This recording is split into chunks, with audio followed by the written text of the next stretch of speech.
Hello friend, जय हिंद, वंदे मातरम। Welcome back to our YouTube channel. Friends, आज मैं आपको बताने वाला हूं कि अमेरिका के राष्ट्रपति डोनाल्ड ट्रंप ने एक इस तरीका के समूह की बात की है जिन्होंने उसका नाम दिया है कोर 5। यानी कि जैसे G7 है, G5, G7, G8 इस तरीका के ग्रुप की बात करी है। और वो ग्रुप जो है वो केंद्रित होगा एशिया पैसिफिक पर, जिसके अंदर 5 सदस्य होंगे। और उनमें 5 सदस्य में एक भारत होगा, चीन होगा, रूस होगा, जापान होगा और अमेरिका होगा। इस तरीका से एक कोर 5 के नाम से ग्रुप बनाने की बात जो है अमेरिका के राष्ट्रपति डोनाल्ड ट्रंप ने की है। और उन्होंने इसे क्यों कहा है वो मैं आपको बताऊंगा, और कौन कौन लोग इसमें किस आधार पर ये शामिल हुए हैं ये भी मैं आपको बताऊंगा कि यही 5 क्यों शामिल हुए हैं, उसका कारण क्या है। और मैं आपको बताऊंगा कि ये किस प्रकार से हमारी जो देश है, हमारा जो भारत है, उसकी शक्ति को कैसे बढ़ाएगा और ये वास्तव में प्रदर्शित क्या करता है। इस बात पर हम चर्चा करने वाले हैं। तो ध्यान से देखिए कि वास्तव में भारत किस तरीका से अपना एक रिसर्जेंस कर रहा है, वो आपको इसमें देखने के लिए मिलेगा।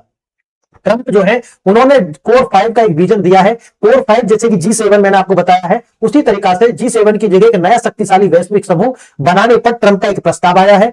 और चयन का आधार क्या रखा गया है, कौन कौन कोर 5 में शामिल होंगे, उनमें उन्होंने चयन का आधार रखा है वो शक्ति और न केवल अर्थव्यवस्था, यानी कि शक्ति को भी साथ, जैसे फायर पावर इंडेक्स जो आता है उसको भी आधार बनाने की बात इसमें की गई है कि वे फायर पावर इंडेक्स में जो भी देश उसकी शक्ति जितनी ज्यादा होगी उस तरीका के लोग उसमें शामिल किए जाएंगे। तो शुरू के 5 कंट्री जो है उसमें शामिल किए गए हैं। तो इस तरीका से आपने देखे 5 लोगों ने मिलकर के एक प्रभावशाली जो समूह है कोर 5, एग्जाम के लिए बहुत इंपॉर्टेंट है ये, तो आप देख लेना इसको। तो कोर 5 जो है वो बनाया है। अब भू राजनीतिक वास्तविकता क्या है, क्या यह समूह असंभव है? अमेरिका चीन प्रतिद्वंद्विता, चीन का लक्ष्य अमेरिका को पीछे छोड़ना है, इसलिए वह कभी भी अमेरिका के नेतृत्व वाले समूह में शामिल नहीं होगा। अब बात यह कही जा रही है कि ठीक है, अमेरिका ने तो कह दिया भाई कोर 5 बना लीजिए आप, लेकिन दिक्कत यह है कि क्या वास्तव में इसमें चीन शामिल हो पाएगा? क्यों? क्योंकि सारी दिक्कत तो यह है कि अब अमेरिका रसिया को अपना उस तरीका का प्रतिद्वंदी या दुश्मन नहीं मानता जिस तरीका से वो चाइना को मानता है। तो चाइना को बैलेंस करना अब उसकी प्राथमिकता है। तो बात यह की जा रही है कि क्या वास्तव में जहां पर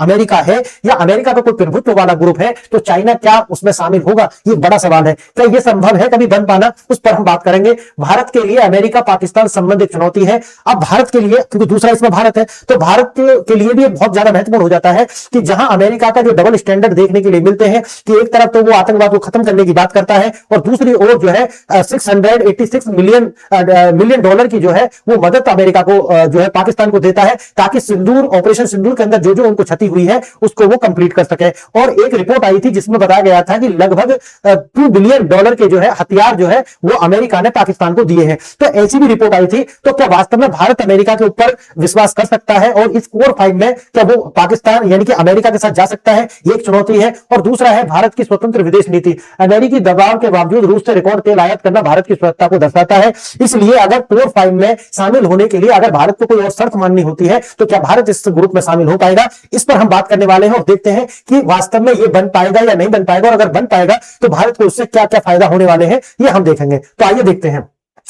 अगर हम देखें तो भारत एक ध्रुव तारे की तरह है पूरे विश्व के अंदर। भारत इस समय हर तरीका से एक ध्रुव तारे की तरह चमक रहा है। और वो आपको मेरी कई सारी वीडियो मैंने आपको बताया है कि भारत किस प्रकार से पूरी दुनिया के लिए एक असली शांति का मसीहा बनकर उभर रहा है। क्योंकि भारत के पास लोग आ रहे हैं कि हमारी बीच की जो शांति वार्ताएं हैं वो आप करा सकते हैं। बेशक अमेरिका जो है एक शांति दूत बनने की कोशिश कर रहा हो, लेकिन उसने जहां जहां शांति की बात की है वहां सिर्फ अशांति ही फैलाई है। वो मैंने एक वीडियो बनाई थी, मैं उसका लिंक इसमें दे दूंगा आपको डिस्क्रिप्शन बॉक्स में, देख लेना उस वीडियो को। अब देखिए, बदलाव वैश्विक समीकरण क्या G7 की अप्रासंगिकता हो गया है? अगर आप कोर 5 की बात कर रहे हैं तो क्या हम ये समझें कि G7 क्या अब अप्रासंगिक हो गया है कि डोनाल्ड ट्रंप जो इस तरीका के ग्रुप की बात कर रहे हैं, डोनाल्ड ट्रंप द्वारा अगर कोर 5 की बात की गई है तो क्या वास्तव में ये जो 5 महाशक्तियां इसमें शामिल होंगी, अमेरिका, चीन, रूस, भारत और जापान, क्या अब G7 और G8 जैसी जो ग्रुपिंग है क्या वो अब निराधार साबित हो गई है?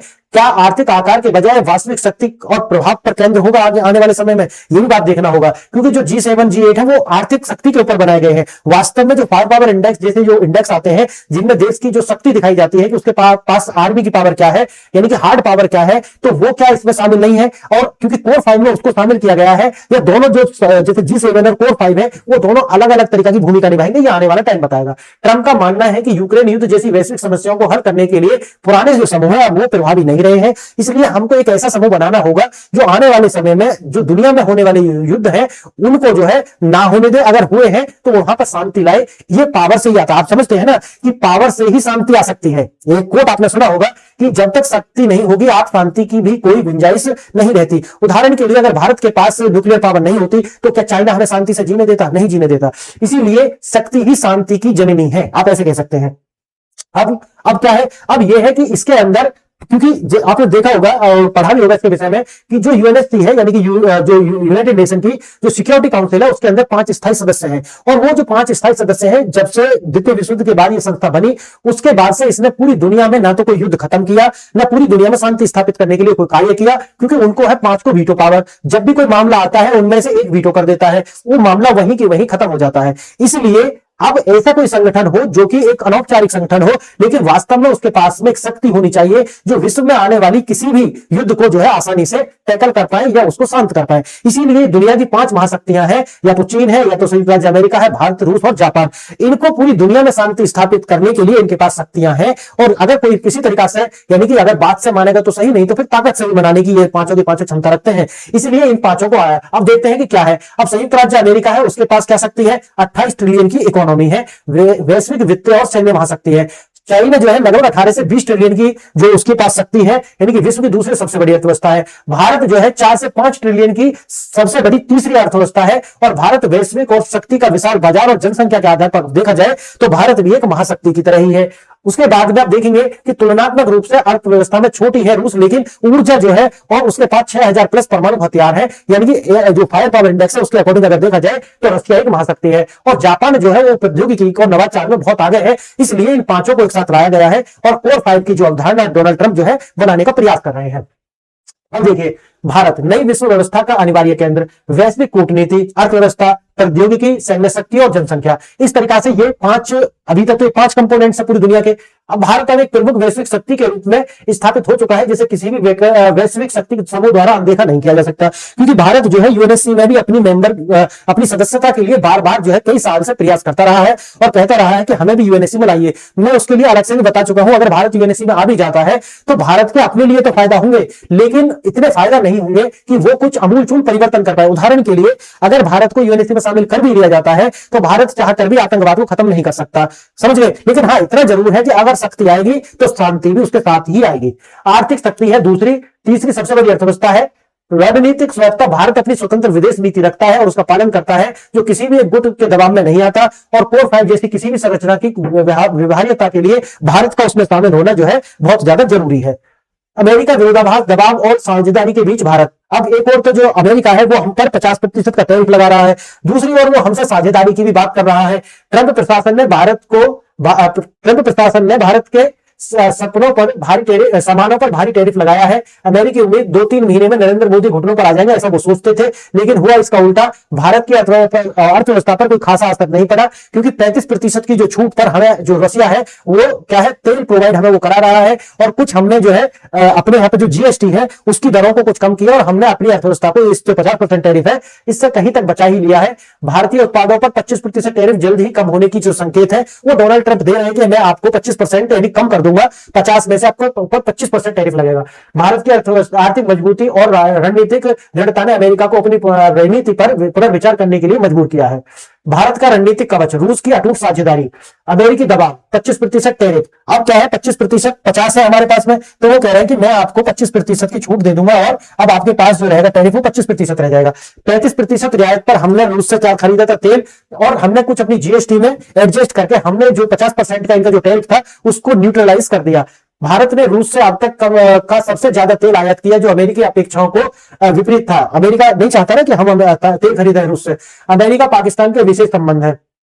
अभी जैसे मैं आपको बता रहा था, 686 मिलियन की एक जो है F-16 जो लड़ाकू विमान थे उनको हमने क्षतिग्रस्त किया था जब ऑपरेशन सिंदूर हुआ था उस टाइम पर। अब इन्होंने उनको 686 मिलियन का क्या दिया है, 686 मिलियन का एक पैकेज दिया जिसमें इन्हें अपने F-16 वगैरह और जो जितने भी इनका नुकसान भारत ने किया था उसको ये दोबारा से उसकी जो संरचना है पुनर्संरचना कर पाए।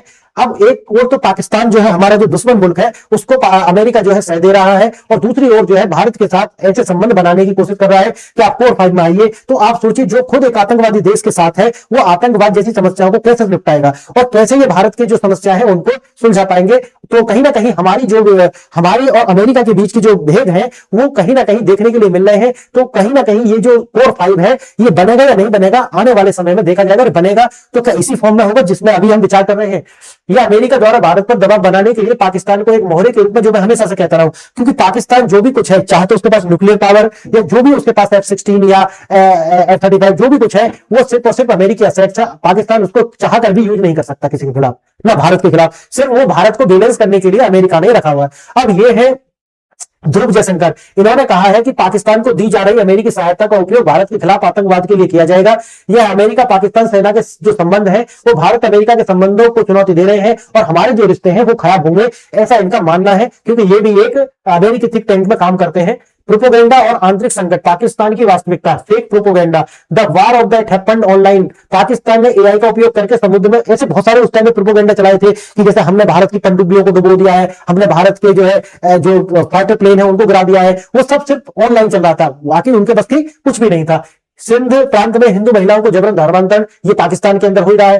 पूर्व आईएसआई फैज अहमद फैज को जो है 14 साल की सजा दी गई है। एशियाई विकास बैंक द्वारा देश में बढ़ते जल संकट की चेतावनी ऑलरेडी दे दी गई है। तो पाकिस्तान जो है वो अपने एक संकट से जूझ रहा है। व्यापार घाटा और रणनीतिक अविश्वास, भारत चीन का निर्यात, भारत और चीन का जो निर्यात है वो क्या है कि लगभग उसमें 100 बिलियन डॉलर का जो है हम व्यापार घाटे में है। भारत की रणनीति, इस घाटे को कम करने के लिए भारत चीनी निवेश और व्यापार को आकर्षित करने हेतु वीजा नियमों में ढील दे रहा है और व्यापार घाटे को पाटना और विकसित भारत बनाना 2047 तक हमारा एक लक्ष्य है। पेंटागन का दृष्टिकोण क्या है? अमेरिका विश्लेषकों का मानना है कि अमेरिका की नीतियां अनजाने में ही भारत और चीन, भारत को चीन के करीब धकेल रही हैं, जबकि अमेरिका की जो नीति है वो चीन को बैलेंस करना है कि चीन जो है कहीं ना कहीं अमेरिका से भी आगे निकल रहा है और अब रसिया नहीं बल्कि चीन अमेरिका के लिए खतरा है।